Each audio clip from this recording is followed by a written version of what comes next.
Les autorités algériennes redoutent un éventuel retour de Boualem Sansal sur sa terre natale. Pour prévenir toute velléité de l'écrivain, récemment libéré après une année de détention arbitraire, le régime a procédé à la désactivation de son passeport algérien.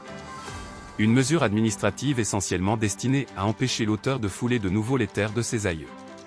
Je dois y retourner car, lorsque vous subissez une injustice, vous cherchez tout naturellement à obtenir réparation.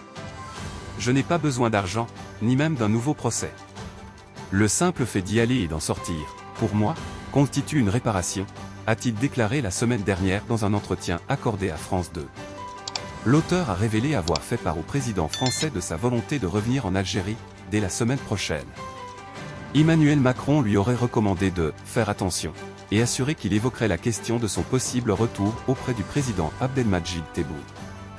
Désormais, l'écrivain franco-algérien est contraint de solliciter un visa auprès de l'ambassade d'Algérie en France, comme un simple ressortissant étranger, pour espérer revoir ses proches, une démarche qui a toutes les chances d'être rejetée. Ce n'est d'ailleurs pas la première fois que le régime algérien recourt à une telle procédure contre ses opposants. Le chanteur kabyle Slimane Azen, voix critique des présidents Ahmed Ben Bella et Ouari Boumedienne, en avait déjà fait les frais. Il est décédé en exil, loin de sa Kabylie natale, en 1983, en France. La désactivation du passeport algérien s'inscrit dans une pratique ancienne visant à sanctionner les voix dissidentes par des mesures administratives drastiques, souvent assimilées à des formes de bannissement ou à des déchéances de nationalité déguisées.